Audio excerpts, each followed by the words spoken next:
Her husband texted her saying he was leaving, but what she did next changed everything. The morning sun barely filtered through the blinds when her phone buzzed. Still in her robe, holding a warm mug of coffee, she glanced down at the notification. One message. Just one line. I'm leaving. Don't wait up. No explanation. No goodbye. No mention of why or where. Her fingers trembled slightly, but she set the mug down without spilling a drop. The silence of the kitchen grew louder than ever, as if every sound had been sucked out of the air. She read the message again, wondering if there had been a mistake. But it was real. After 12 years of marriage, he had ended it with a text. She stood there, staring blankly at the pale yellow walls of their kitchen, the same ones they had painted together, laughing, now echoing a memory that felt like it belonged to someone else. A part of her wanted to scream, to call him and demand answers. But something inside her, something deep and quiet, told her not to chase. Instead, she placed the phone on the counter, finished her coffee slowly, and began to move, not with anger, but with clarity. He had made his choice. She would make hers too. By the time the front door opened that evening, his bags were already packed and placed neatly by the entrance. He walked in with a calm arrogance, like someone expecting to deal with chaos, maybe tears, maybe begging. But what he found instead was unsettling: her silence. No accusations. No questions. Just her sitting on the couch, flipping through a photo album, almost detached. For a moment, he stood there frozen, as if uncertain whether to speak.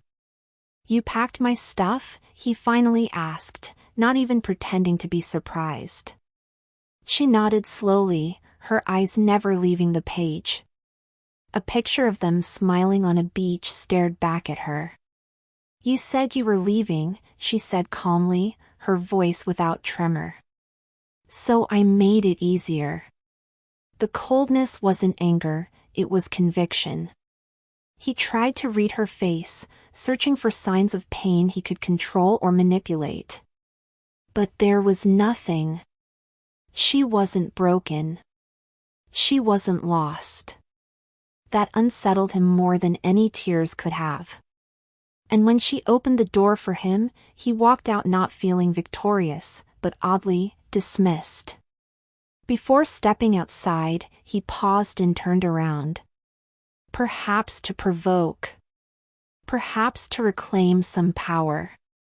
"You'll be nothing without me," he said, his voice laced with cruel confidence. "You were always just a shadow. No career, no direction. I gave you everything. You'll see." The words echoed through the hallway like poison. But she didn't flinch. Her eyes stayed on the photo album, and her fingers calmly flipped the page. For a split second, his bravado cracked. He waited for a reaction, for proof that he still mattered. But she said nothing. That silence spoke louder than any scream. He hesitated again, hand on the doorknob, but when she finally looked up, her expression wasn't sad, it was unreadable. That scared him more than anger. "Take care," she said, and shut the door behind him before he could say anything else. Outside, the wind had picked up, rustling the dry leaves on the porch. He stood there, feeling the weight of the bags he once thought she couldn't live without. Inside, she leaned against the door, closed her eyes for a moment, and let out a long, controlled breath. Not because she was weak, but because she had decided not to be. The silence in the house wasn't peaceful, it was deafening. The spaces he used to occupy now felt exaggerated in their emptiness. She walked through the living room and sat at the dining table where countless dinners had been served, where conversations had once filled the air with laughter and plans. Now it was just quiet. The ticking clock on the wall grew louder with every second, and she realized it had been a long time since she'd actually listened to it. Time had passed, and she had stopped hearing it. That bothered her more than the empty chair across from her. She moved through the house slowly, not as someone mourning, but as someone inspecting a place she no longer recognized. His jackets in the closet were gone, his shoes no longer near the door, and the shelf by the bathroom sink, once cluttered with his razors and aftershave, was pristine. She opened drawers and closets, each revealing more space than she remembered. But with every empty space, she also felt something else. Not loss, but possibility. There was room now. Room to breathe, room to think, room to rebuild. It wasn't freedom yet, but it was the start of it. The next morning, she woke up before sunrise. The bed felt enormous without his weight beside her, and the cold sheet on his side was a quiet reminder of the night before. She stared at the ceiling, allowing the stillness to settle around her. And then, without any particular reason, she got up. She stripped the bed, opened every window, and let the air rush in. For the first time in years, she turned on music, old jazz she hadn't listened to since her 20s, and let it echo through the house. She began cleaning, not just for order, but for renewal. She worked through the day, clearing out not just his things, but also the energy he had left behind. The house began to smell like lemon and lavender, not cologne and dust. She moved with purpose, sorting through drawers, cabinets, and files. She found old notebooks filled with ideas she had once jotted down, things she meant to do one day. Dreams she had shelved to support someone who never truly saw her. As the day faded into dusk, she sat on the floor, surrounded by piles of paper and memories. For the first time in a long time, she didn't feel abandoned. She felt reclaimed.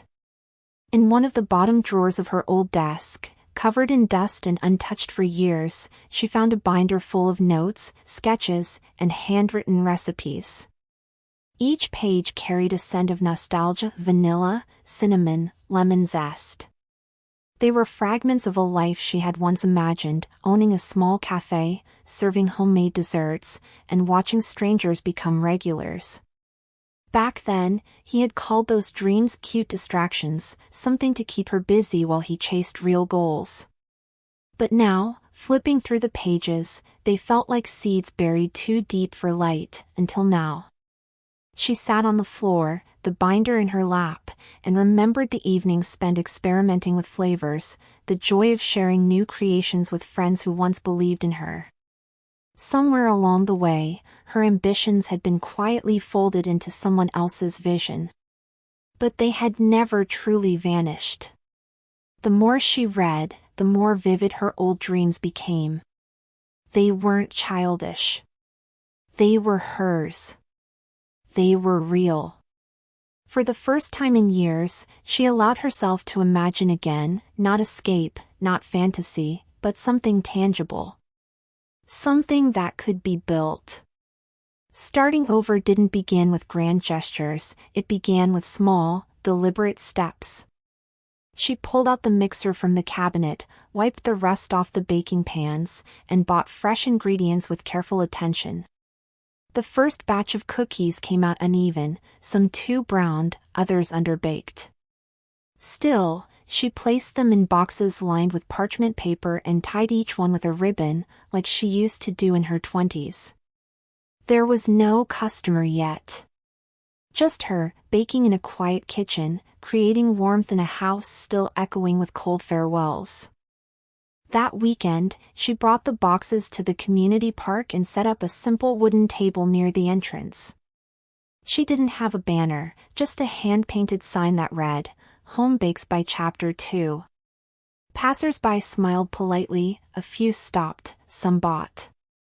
But mostly, she was invisible.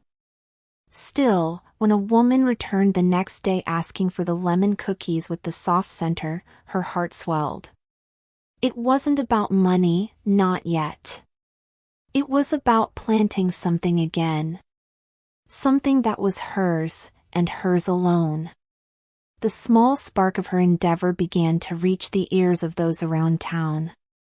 Some neighbors admired her courage, calling her strong. Others, however, weren't so kind. "Isn't she the one whose husband ran off?" whispered a woman at the grocery store, loud enough to be heard but soft enough to deny. Another snorted, "Now she's selling cookies like a school fundraiser." Her cheeks flushed, but she said nothing. That silence had become her shield, not out of fear, but because she refused to explain her worth to those who only saw the ruins, not the rebuild. She went home that evening with heavy arms and a heavier heart. Doubt crept in, subtle but steady, like water leaking through old tiles. Was she being foolish? Chasing a dream too late, too visibly? Yet as she placed her ingredients on the counter, her hands moved instinctively. The judgment stung, but it didn't stop her. In fact, it fueled her. Because what they didn't see was the woman she was becoming, not the one left behind, but the one who chose to begin again, even while people watched and waited for her to fail. On a rainy Thursday afternoon, she set up her stand under a large tree in the town square, shielding it with a makeshift tarp. Her display was perfect: fresh brownies, spiced muffins, jars of homemade jam. But no one came. The foot traffic was thin, the weather bleak, and after hours of waiting, she packed everything up with numb hands and a tight throat. Not one sale. The silence around her wasn't just quiet, it was humiliating. It echoed his words, "You'll be nothing without me." That day, she almost believed him. She drove home in silence, the uneaten pastries beside her like proof of failure. She sat in the kitchen with the lights off, staring at the window as raindrops slid down the glass. Maybe the world wasn't waiting for her to rise. Maybe it didn't care. But as she reached to toss a tray into the trash, she paused. What if tomorrow someone needed exactly what she made today? Not every attempt would bloom, but she had survived worse than disappointment. And so, she saved everything.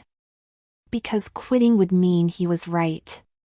And she was done letting him be right. The following morning, she returned to the park, same table, same sign. She set everything up, expecting little. But then, the elderly woman from last week returned, wrapped in a wool scarf, holding an umbrella that dripped rain onto the pavement. She picked up a cookie and took a bite. Her eyes softened. "This tastes like home," she said, smiling through thin lips. That single sentence wrapped itself around the woman's heart tighter than any compliment ever had. More customers began to trickle in, drawn not by advertisement but by word of mouth and something they couldn't quite describe. As the week passed, a few teenagers stopped by, intrigued. A young father bought muffins for his kids. A nurse from the nearby clinic came daily for a raspberry tart. And the table, once ignored, became a small fixture of comfort. She started to see familiar faces. She remembered names. Each transaction wasn't just a sale, it was a connection. The taste of something sweet carried stories with it. And in those stories, she found not just purpose, but healing. What had started as an escape from pain was now a quiet declaration: she was still here. And she had more to give. A few blocks from her home, there was an abandoned corner cafe with boarded windows and ivy creeping up its walls. She had walked past it hundreds of times, but now she saw it differently. The faded "for lease" sign looked less like a warning and more like a quiet invitation. With hesitant steps, she peered through a crack in the wood and saw a dusty counter, a broken espresso machine, and rows of empty shelves. But beneath the decay, she saw potential. It wasn't glamorous, but it had bones. It had character. It had silence waiting to be filled with warmth again. That evening, she contacted the number on the sign. The landlord, a gentle man in his 70s, agreed to meet her the next day. He seemed surprised by her interest but softened when she explained her dream. "Most people see ruin," he said. "You see a future." He offered her a generous deal, sympathetic to her limited savings.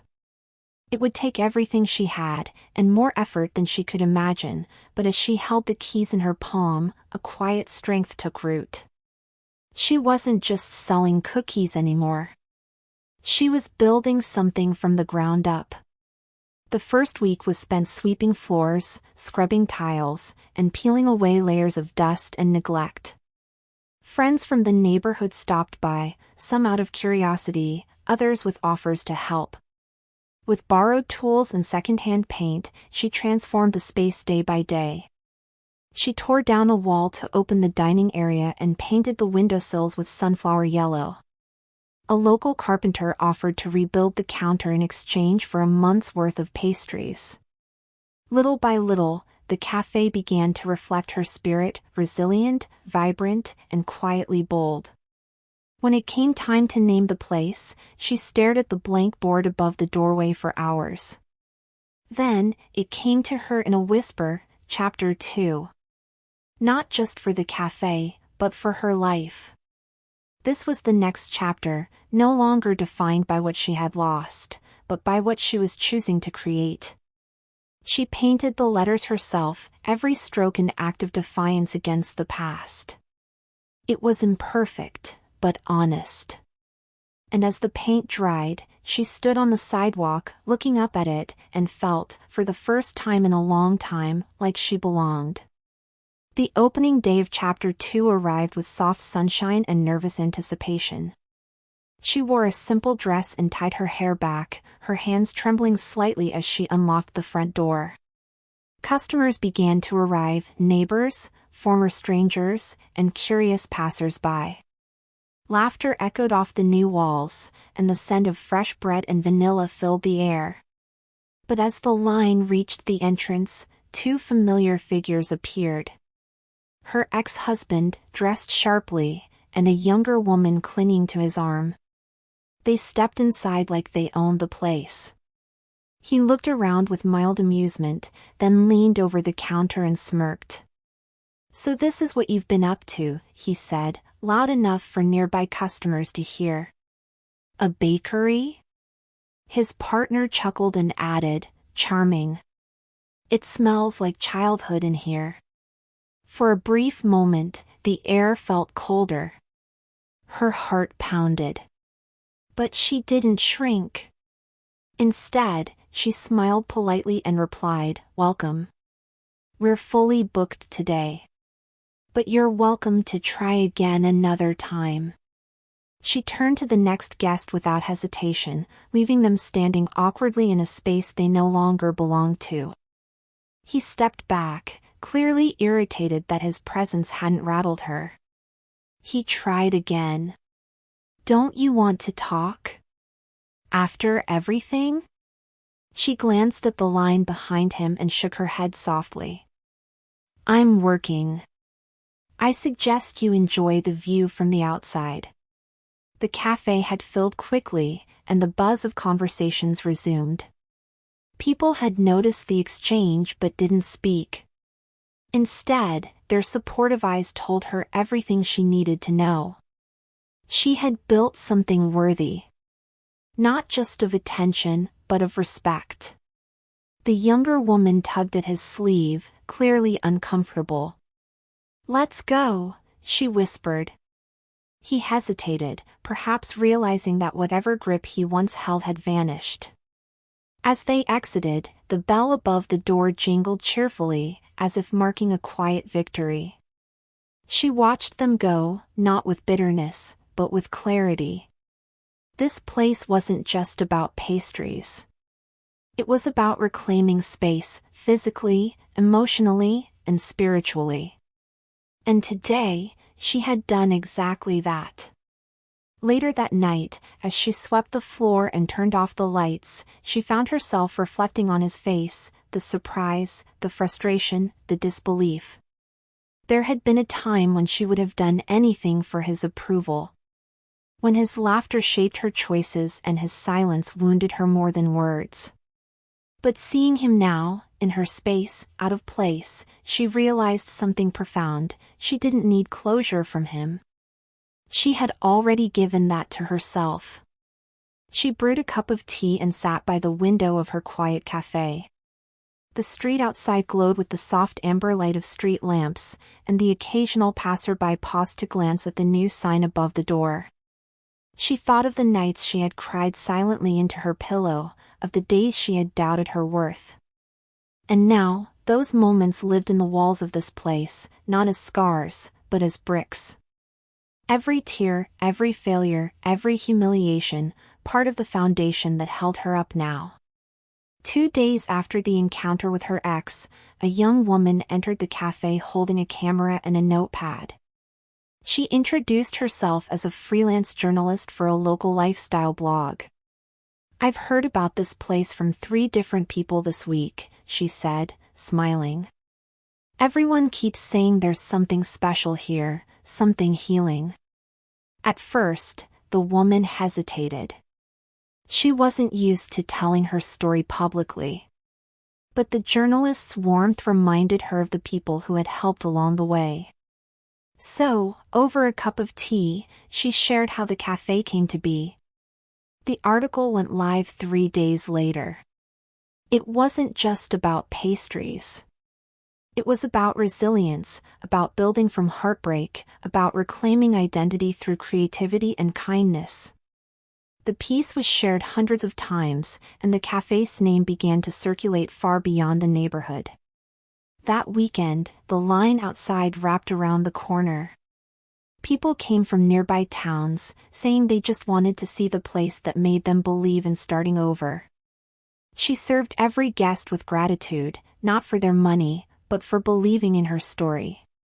Late one evening, after closing, she sat alone at the back of the cafe and allowed herself to revisit the past, not to grieve, but to understand. She thought about the early years of the marriage, how he once made her laugh so easily, how they used to talk about the future while lying on the floor, imagining their first home. But over time, those conversations faded. The laughter turned into silence. Affection became obligation. The warmth slowly eroded into cold routine. She hadn't even noticed how invisible she had become, until one day, she realized she no longer recognized herself in the mirror. He hadn't needed to yell to break her down. His indifference did more damage than rage ever could.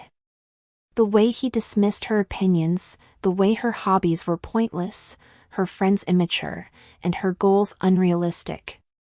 She remembered once baking a cake for their anniversary, only to have him arrive late and call it cute, before pushing it aside untouched.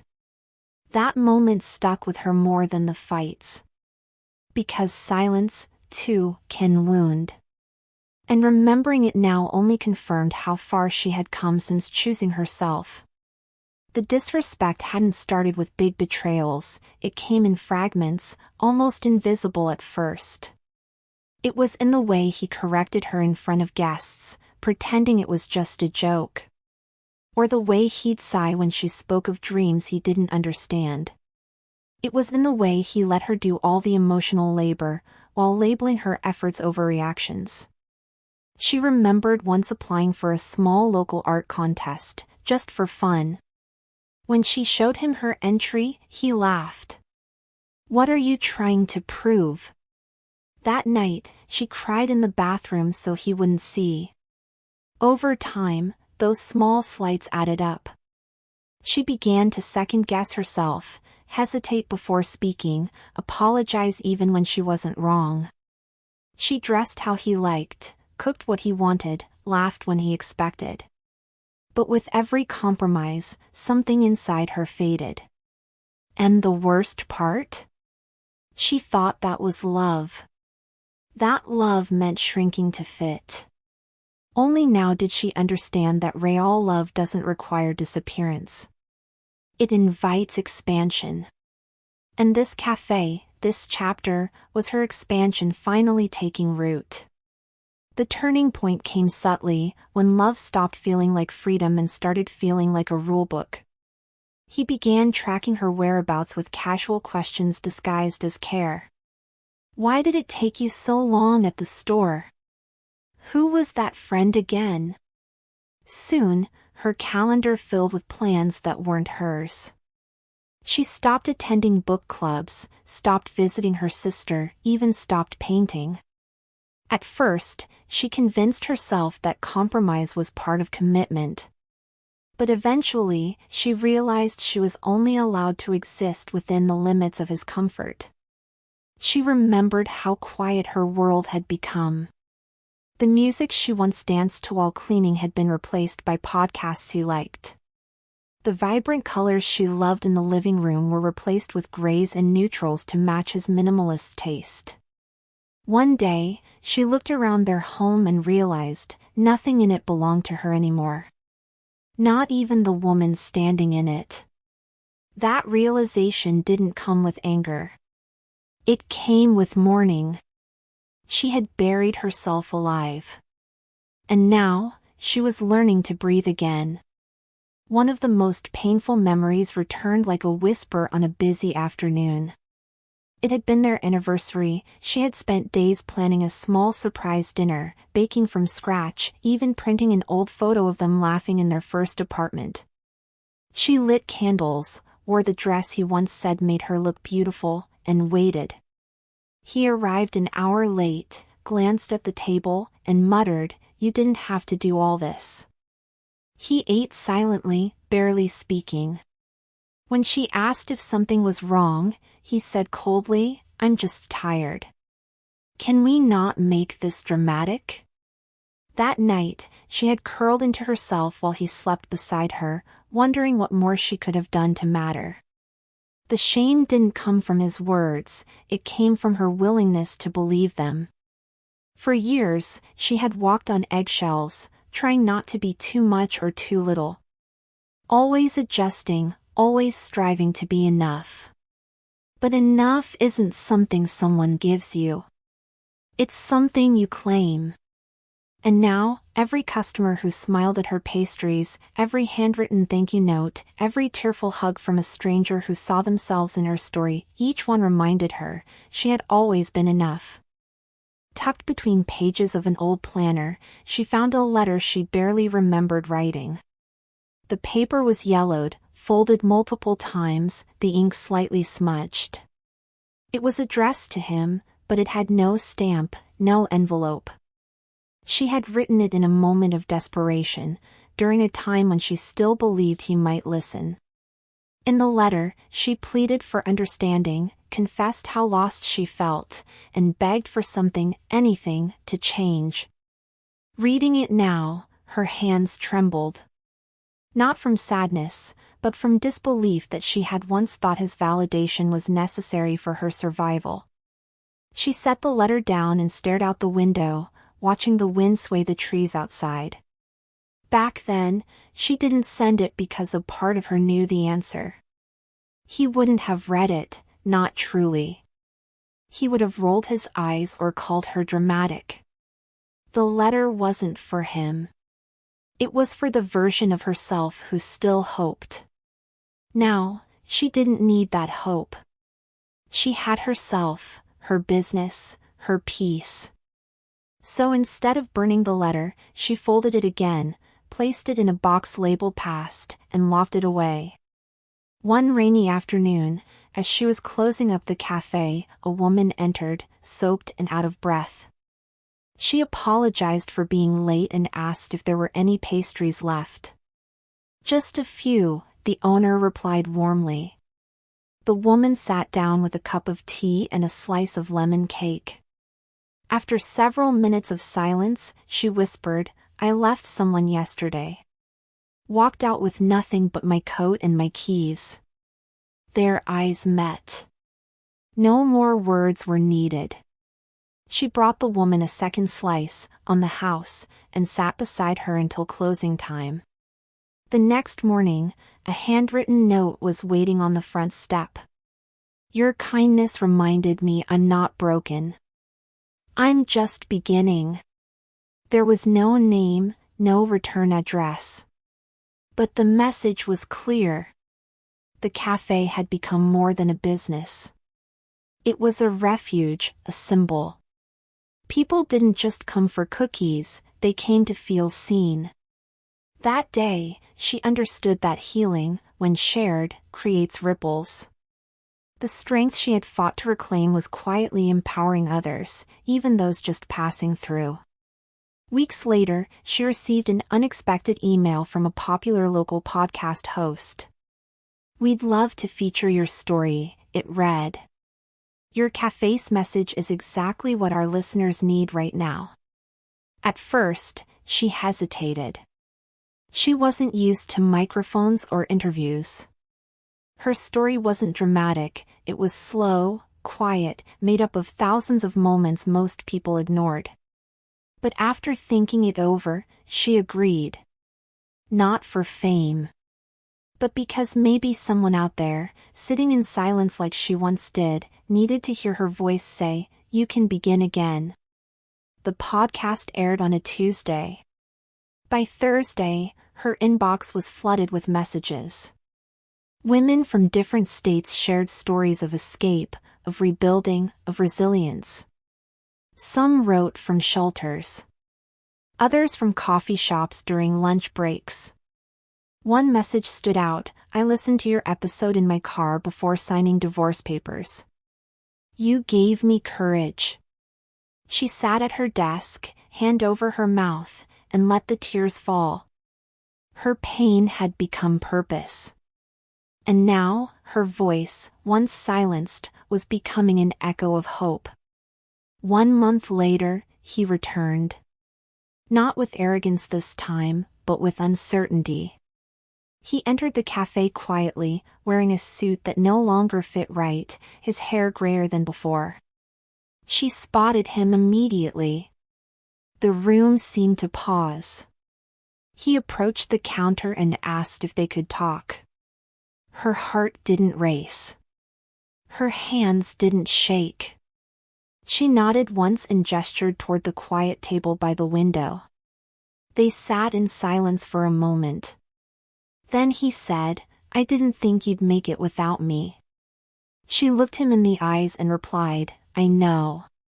He spoke of regret, of how things didn't work out like he thought they would. How he remembered the way she used to hum while baking, and how empty his new home felt. But she didn't feel pity. Only clarity. You didn't break me, she said calmly. You pushed me toward myself. He nodded, defeated. He wasn't there to win her back. He was there because he finally saw what he'd lost. When he left, there was no drama, no shouting. Just the quiet understanding that some endings are necessary for better beginnings. The door closed behind him, and she stood there for a long moment, breathing in the stillness. It was a strange sensation, not triumph, not revenge, but release. For so long, she had waited for this moment. The apology. The admission. The chance to say everything she'd rehearsed in her head for years. But now that it had come, she realized something freeing: she owed him nothing. Not anger. Not forgiveness. Not even a response beyond what she had already said. Later that evening, as she washed the dishes behind the counter, she whispered the words she hadn't dared to say aloud. Thank you for leaving. Not out of bitterness, but out of truth. His absence had given her the space to return to herself. To become someone whole, not someone surviving. She looked around the cafe, the handwritten signs, the mismatched chairs, the photos of smiling guests on the bulletin board, and smiled. This wasn't a comeback.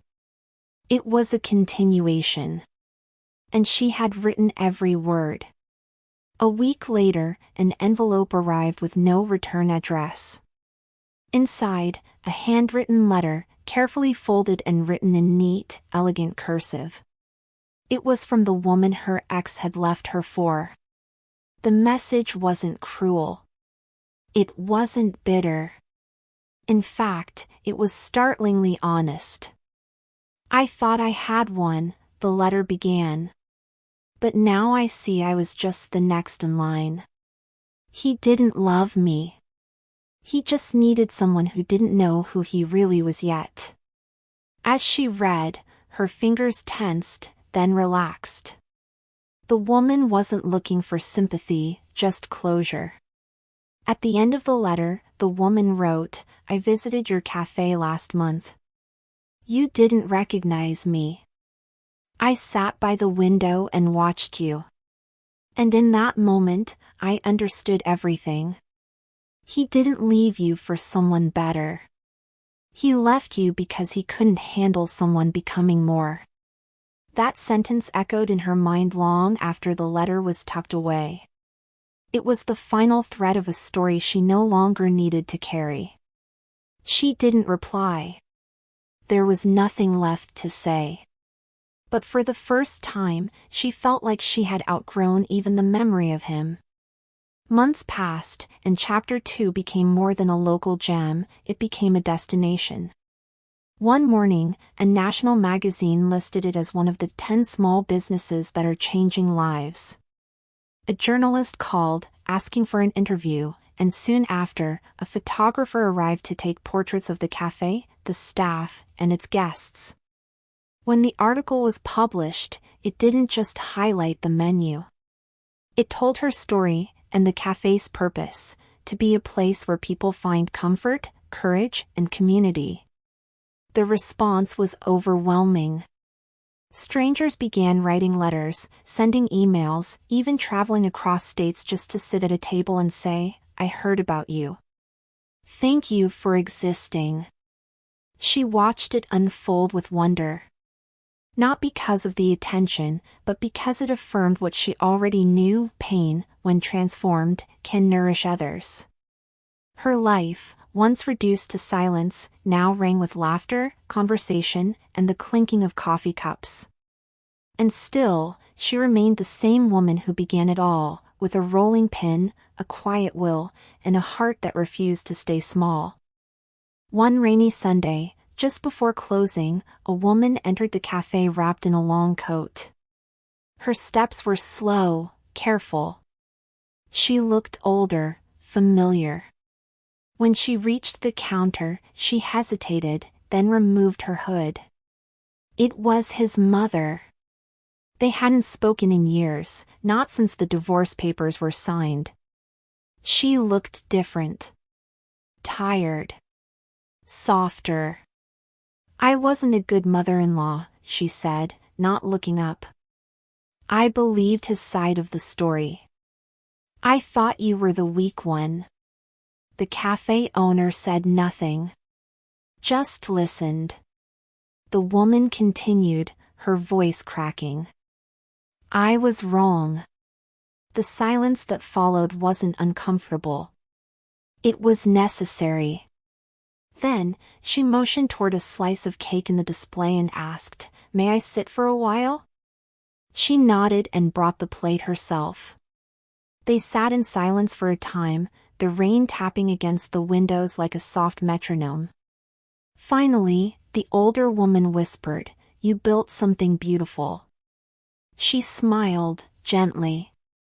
Not in pride, but in peace. "Yes," she replied. "I did." That moment, quiet and human, healed something deeper than words could ever reach. She was invited to speak at a women's shelter a few towns away. At first, she felt unsure, what could she offer beyond her personal story? But as she stood in front of the room, looking at the faces of women who carried silent battles, she understood. She wasn't there to impress. She was there to remind them of what was possible. She told them about the empty house, the text message, the silence. But then she told them about the cookies, the tarp, the name on the door. She watched as their eyes lit up, not at her strength, but at the mirror it offered. Afterward, women approached her quietly, one by one, thanking her for being proof. Proof that it was okay to fall apart. Proof that it wasn't too late. Proof that life after abandonment wasn't just survival, it could be joy. She left the shelter that night with a full heart, realizing that her story was no longer about him. It was about everyone who had ever been told they weren't enough, and chose to rewrite that ending. Chapter 2 wasn't just a place. It was a possibility. One chilly morning, she noticed a young woman sitting on the sidewalk bench across from the cafe. Her shoulders hunched, her face pale, and a duffel bag sat beside her. Something about her posture felt familiar. The owner stepped outside, a warm pastry in hand, and approached slowly. "It's okay," she said softly. "You're safe here." The girl looked up with red-rimmed eyes. "I don't know where to go," she murmured. The owner smiled gently and nodded toward the cafe. "Start with something sweet. Then we'll talk." That afternoon, they sat by the window, the same one where her ex-husband once tried to diminish her. But that memory was distant now. Faded. The girl smiled faintly after the first bite. "This tastes like home," she whispered.